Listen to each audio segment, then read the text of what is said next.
Mande Hametouma Samare, Mande Hametouma Sénégal, Mande Hametouma Samare, président libéral Sénégal. Bës musoon nga fee triste, askan wi jël la sànk. Xam nga luy Oliver, triste peexu nguur dalay sànk. Dañ doon folli képp fa foraale la, peuple bay ki la samp. Dañ doon sànni xeer ba far foraale la, liggéey rek lañ la sant. Welcome back to episode 7 of Afrikanists Assemble. This month, we want to think about the role of activism in academia. The question to all our contributors was, from your academic background, do you see any overlap or potential overlap between research and activism? If so, where is it? And if not, why? And this is what they answered. There were times in my life I would have called myself an activist. As a bachelor student, you could have called me an up-in-your-face activist. I got engaged where I could, inside and outside of the university. Hour after hour, I discussed politics, strategies, events. I participated and organized rallies, manifestations, sit-ins. I showed my activism through clothes and haircut. Where I perceived inequalities, I named them. I often hated the university for binding the potential of so many bright people. And my questions were always activist questions. Today, I often have the feeling I don't deserve that label anymore, an activist. I'm busy juggling job and childcare, I'm tired of endless meetings leading nowhere, and often I have more questions than answers. Well, occasionally I participate in rallies, I'm a member of countless NGOs, and I still like to act provocatively sometimes. Investigating my motivation in my job and academia closer, I'm still fueled by the will to change the world. I'm studying and teaching African languages and literatures because I think it's the necessary thing to do. But the label of an activist? No, that does not fit any longer. Reflecting on the podcast question, I realized that I want to make a distinction. In my research content, I don't want to be seen as an activist. I want to learn, not judge. I want to listen, not shout. However, regarding the context, yes, I am an activist. As a feminist, I find it imperative to give room to female voices in any question and in all positions. As a critique of racist ideologies, I defend that research concerning the African continent should only be done alongside Africans. As an ecologist, I aim to use fewer resources and investigate new means of research.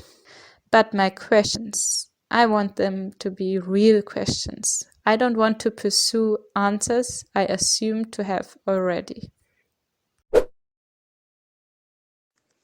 To respond to the question of if I see an overlap or potential overlap between research and activism, I would simply state that my postgraduate degree in participatory use of video, which the class really was on TV and video for development. And what it meant was that we spent 7 weeks in class, another 7 weeks on the field, and we came back to spend another 7 weeks.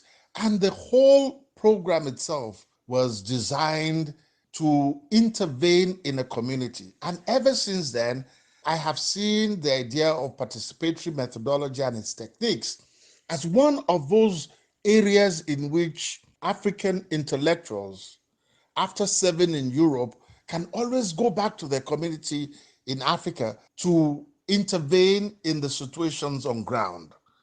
You might not publish papers, you might not get promotion from it, but it's very satisfying that you can, at least to a great extent, help your community. I have always seen myself as an activist academic. My doctorate program in media studies was actually looking at how Nigerians dispersed in different parts of the world define nationality.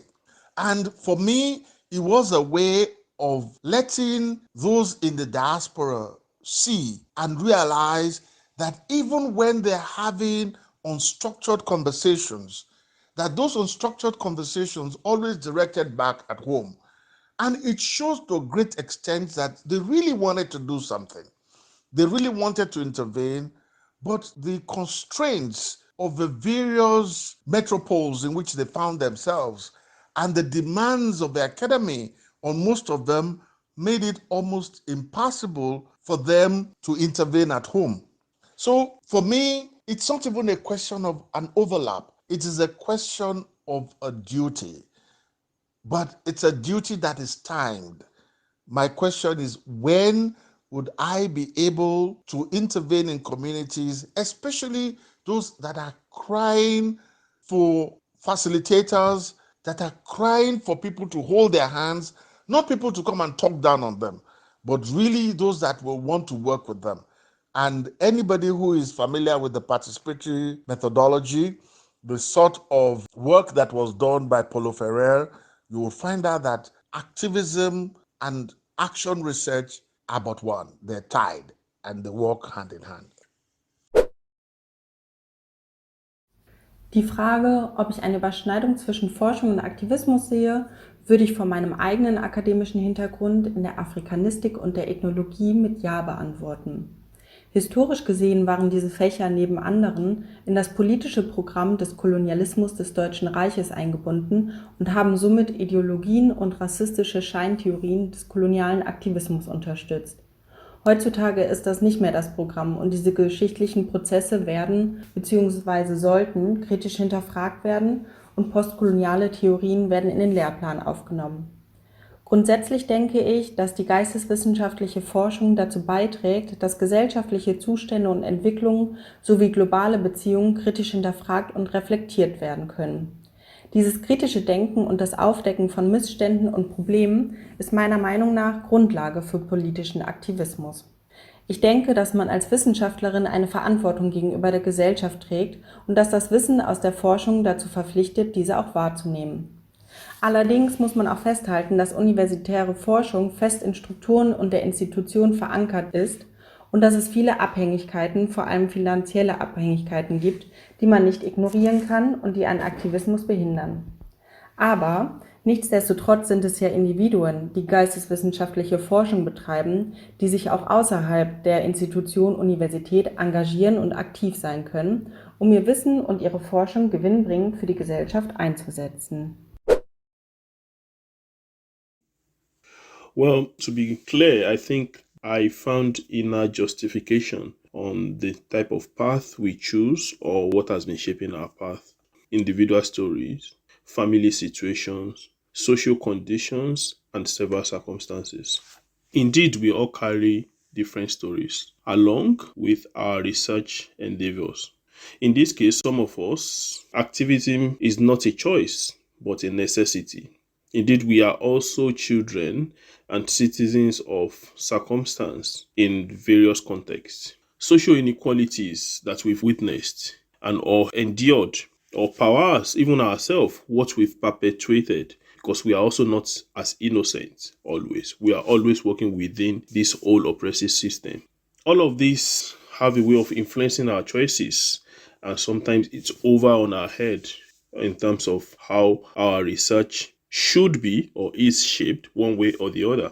This inner build-up makes knowledge not a luxury, like I said, especially as Africans from, in quotes, the third world, and in this generation where some of us have witnessed degrees of crimes against humanity. Let's think of, for example, in Nigeria, the Ogoni people and the environmental injustice that led to Ken Saro-Wiwa's death. Let's think of Nelson Mandela, the icon we witnessed as a young children. Let's think of South African apartheid and how these conditions shape our knowledge of the world and injustice and crime.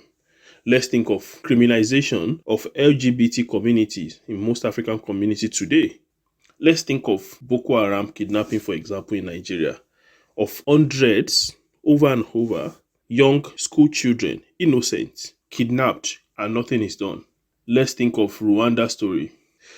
Again, let's think of the recent EndSARS crisis, the agitation by the youth that kind of question police brutality or state brutality in itself.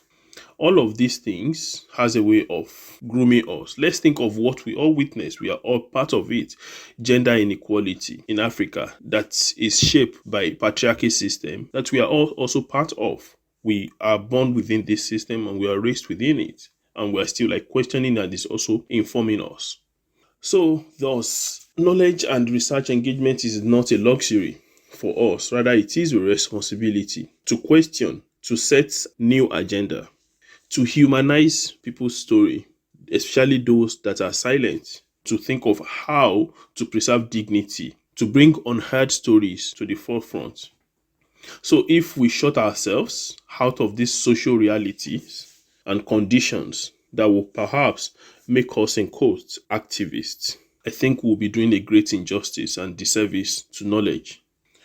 In fact, within knowledge framework itself, if we all agree that knowledge is a construction and it's ongoing, we also have a responsibility to question the type of knowledge the institution we are operating within has bequeathed on us. What type of knowledge are we given and how far can it help us?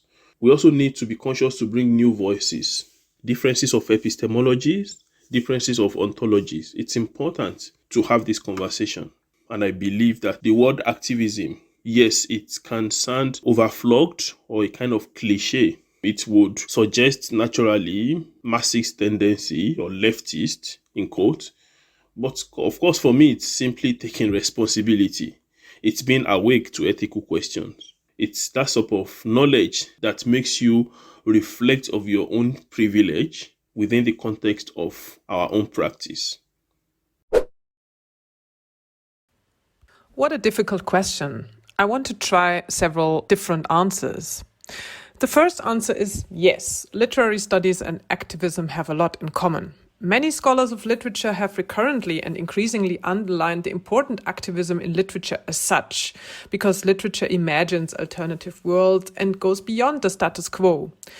Particularly scholars of African literatures on the continent have not become tired to also underline the critical potential of literature, which works like a mirror for society, as for instance the Kenyan poet Abdulatif Abdallah would say.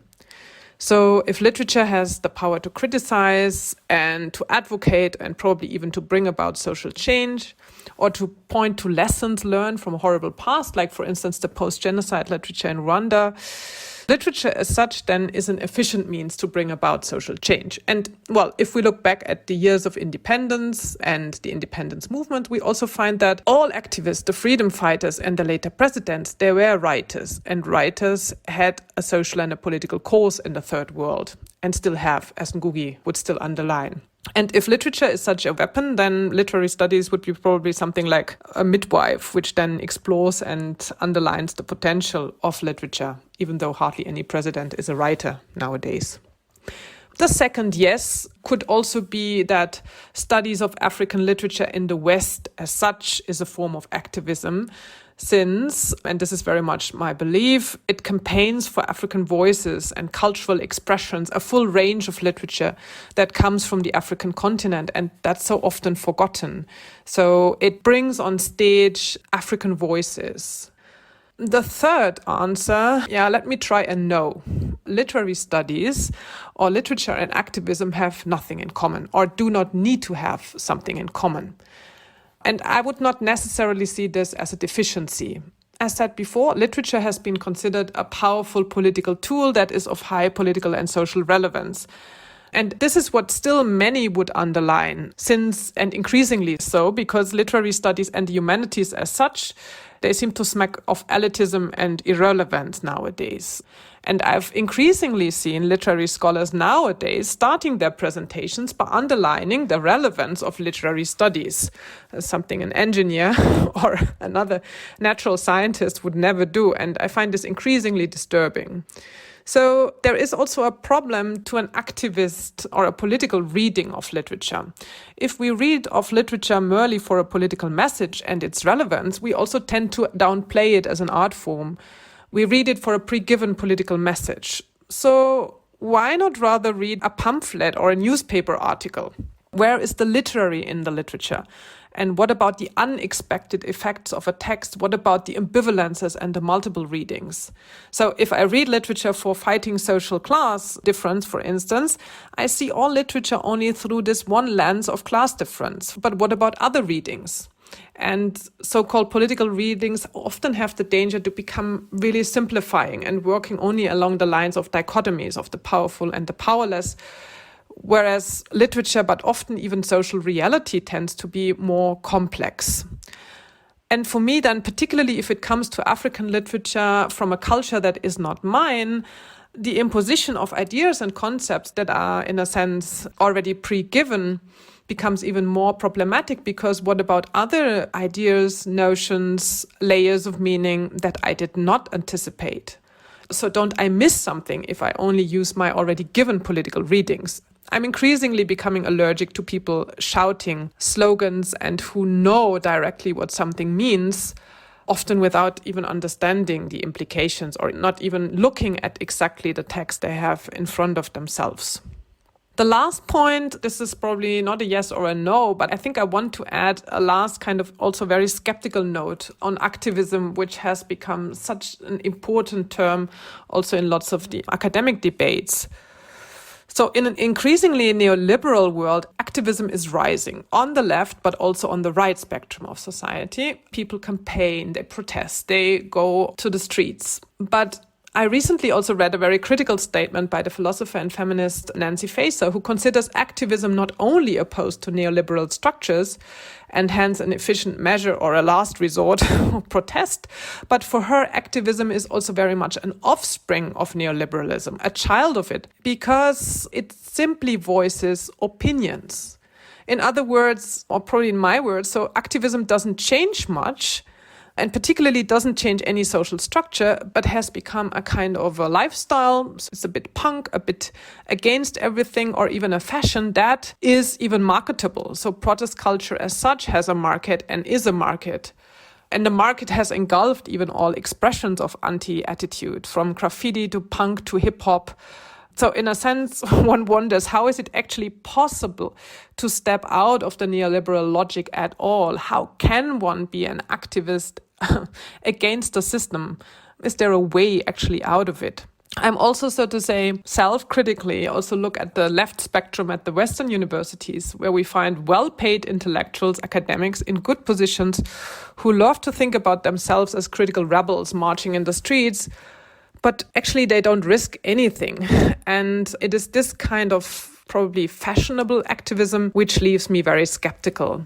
So here I've kind of highlighted very critical notes, although, of course, I think this has been a kind of a process, because I myself started also being very sympathetic with all the different kind of movements of spoken word and hip-hop poetry, which I've also consumed and worked on for a long time, and seeing them turning more and more also into something that is highly marketable brought me into this kind of position of actually ending on a rather critical note if it comes to activism. I think from the beginning of time, literature evolves to ask those questions that societies evade. I think it evolves to remind people of the unpleasant truths. I believe that literary research does not just overlap with activism. It is majorly an endeavor for activism. It provides a space for activism, and indeed, it is activism in itself. In studying Anglophone literary works, for example, what I do, I discover that critics and researchers devote time to the explication of the ills of the society. Now, researchers in African literature have consistently been involved first with the idea of decolonization. They engage freely with decolonizing trends on the African continent in the 1950s and 1960s. For most of them today, it is not yet Ubuntu. It is not yet Uhuru. It is still involved the idea of independence of African countries in many aspects. They continuously engage their government for the creation of better and freer societies. Research in literary studies has never been free from activism, as we have seen. The researcher's locus of enunciation is always explicitly stated. In the absence of activism, I believe literary studies will be reduced to some form of postmortem. That is discussing the damage at a very irredeemable stage. And this is why I think literary studies is always with some form of activism, and it is in a way activism in its own. We look at so many examples today. For example, the idea of the climate. We see how eco-criticism is emerging to counter the damage being done on our environment. And I think it will continue to evolve to address those problems that would emerge in future. I believe there is an overlap between research and activism, even though this link is almost imperceptible. The difference is that the process and results of activist work take place in quite public spaces, and here I am thinking about the media in its many forms, whereas the results of research activities are largely hidden behind paywalls which are least accessible to the public. That said, we cannot deny that research and activism somehow overlap. In fact, I think that all academics in certain fields like those of human rights, climate change, LGBTQ, and gender studies are passive activists. Even in cases where academics are not outspoken or non-activists, they sometimes breed activists in their classes by exposing and supporting their students. A good example is the Forest movement, which took South Africa by storm in 2015 and which was informed by decolonial research. And so yes, I think there is an overlap between research and activism.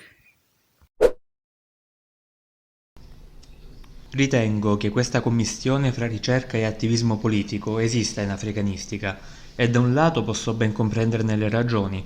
Studiamo un continente che è stato oggetto di gravi abusi nel suo passato e nel suo presente ed è inevitabile che dall'empatia nasca il desiderio di agire oltre che di osservare. Ciò nonostante, credo che come africanisti dobbiamo prendere atto del nostro ruolo e della sua importanza e fare in modo che l'attivismo non influenzi le nostre valutazioni e riflessioni. Quanto affermo non costituisce una limitazione alla nostra attività politica, tutt'altro. Almeno fino alla caduta del muro, molti africanisti, ispirati alle teorie socialiste, hanno orientato le loro ricerche in un'ottica di propaganda anticapitalistica. E ciò è senz'altro ironico, in quanto furono proprio Marx ed Engels, i padri del socialismo moderno, i primi a cercare nelle loro riflessioni politiche un solido terreno scientifico, genuinamente materialistico. Dall'indagine del mondo si può capire come agire sul mondo. Nelle loro stesse parole, hanno traghettato il socialismo dall'utopia alla scienza. Se è vero che non tutti sono d'accordo con le effettive posizioni politiche di Marx ed Engels, lo spirito del loro lavoro di fondamento materialistico della politica deve essere rispettato e aggiungerei imitato da noi. Oscurare certe realtà sociali africane o tentare sofisticamente di giustificarne altre per evitare di mettere in discussione l'immagine di Africa che vogliamo difendere è un approccio che non porta a niente, né alla conoscenza né all'attivismo. La realtà è più complessa e più dolorosa dell'ideale, ma è nella realtà che come soggetti politici speriamo di innescare dei cambiamenti, ed è quindi nello studio non fazioso del reale che possiamo costruire i germi di una politica efficace. Looking at my academic background, I would say I see an overlap between research and activism, or at least a potential overlap between research and activism, depending on the topic at hand, depending on the topic that is being researched. By so I mean that if we are researching, the aim is just to make people know about some existing things out there. For example, something that is being talked about, a culture in an area you want to research, to talk about a language, for example. You just maybe want to create an awareness about a certain language that maybe it's actually losing its place, and you just want people to know about this language by you writing this, and people get to read this material and know like, hey, there is a language like this and we might lose it if something is not done about it. On the other hand, when I look at topics that people talk about in the light of complaining, or let me say, most people talk about it more in the light of complaining, or looking about it like people complaining, marginalized groups, for example, complaining about something, and you go to research about it, I have this impression that just writing about it might not make so much difference if subsequently a little bit of activism is not added to this. When I talk about this, for example, looking at gender inequality, which is an area where I'm being specialized, I will say that when you go out there in the field, for example, you do this research, you come back and write those things. Not everyone gets to even read this. You might even get to realize that the people you research might not even read these materials, and then it ends up making no difference in their life.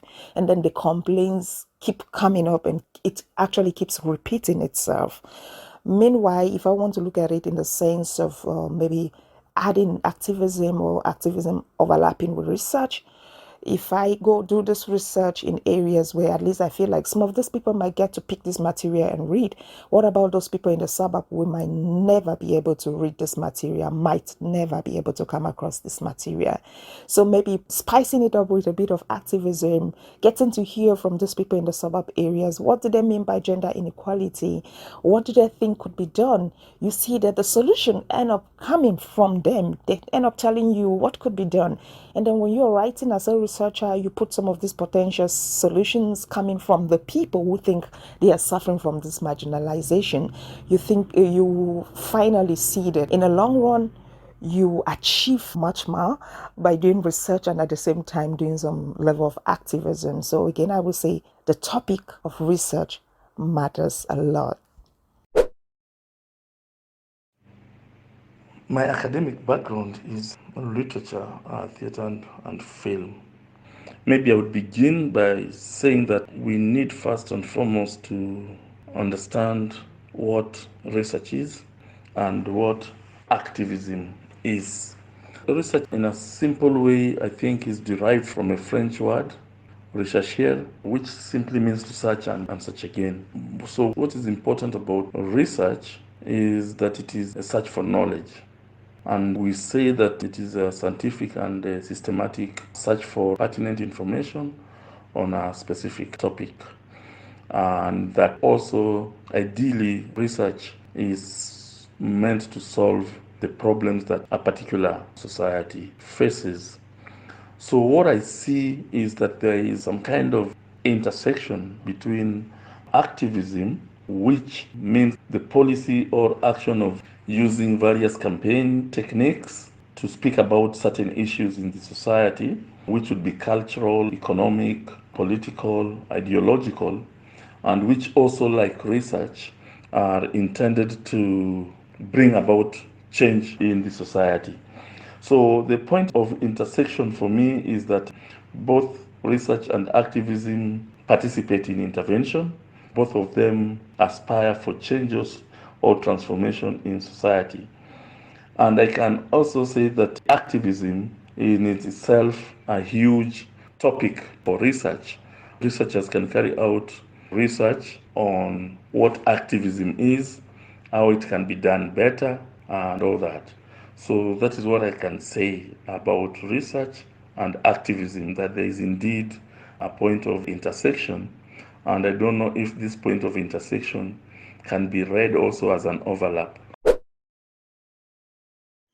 I would like to say that there has been an overlap between research and activism which can be viewed from different perspectives. Like in the words of Ezra Pound, literature does not exist in a vacuum. Writers as such have a definite social function exactly proportional to their ability. That is to say, literature, or rather research in literature, is geared towards social change, and so also activism.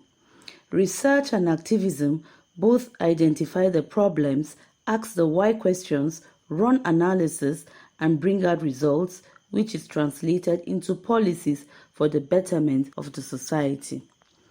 Looking back at most of African American writers, one would see an overlap between the writers and activism. Most of the writers were activists in regards to racism. Coming down to post-independence Nigeria, one views different forms of research and activism. The first instance is that of Kensaro Wiwa, who is an activist of environmental degradation, but his writing does not reflect the relationship between the environment and man. Secondly, Buchi Emecheta is one whose writings are loud with feminist voice all over, but she, as a person, is not an activist of feminism. In her words, I am a feminist with a small f. In recent times, Nigerian writers have lent their voices to the happenings in Nigeria, such as the kidnap of the 276 Chibok girls, religious intolerance, civil unrest, and banditry. We would love to see collaboration between writers, non-governmental organizations, and activists. Those were the answers from our contributors. What would you say? Is there a place for activism in academia? Let us know your thoughts in the comments, and thanks for listening to Afrikanists Assemble. Nous savons qu'ils mentent. Ils savent qu'ils mentent. Ils savent que nous savons qu'ils mentent. Nous savons qu'ils savent que nous savons qu'ils mentent. Et pourtant, ils persistent à mentir. Maniac beat. Chaque jour, ñoo ngi deew ak tiit. Chaque jour, ñoo ngi deew ak jooy. Lii lañu dëkkee njàkkaar ak tiis. Non, non, non, lii du Sénégal. Chaque jour, ñoo ngi deew ak tiit. Chaque jour, ñoo ngi deew ak jooy. Lii lañu dëkkee njàkkaar ak